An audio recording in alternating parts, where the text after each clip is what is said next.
In this video, I'll show you how you can create a Marvel Rivals account, as well as how to log into it. First, you want to just search for Marvel Rivals and head over to their webpage. Now up here, you'll get a login button and you want to press on this. And from here, it will give you the options. So if you want to create your account, you simply want to select one of these, and it could be your Steam, Epic Games, Xbox, PS5 or NetEase.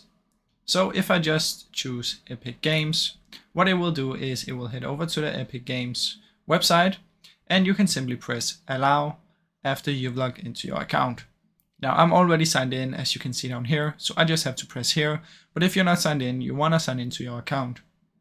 Once I press allow, it will then give me an account that's connected to my Epic Games. So that's basically how it works, guys. It's really simple, and then you want to just launch the game and you will then be logged in. Now I really hope you enjoyed this short video. If you did, please leave a like and subscribe, as it helps me out a ton. Thank you so much for watching.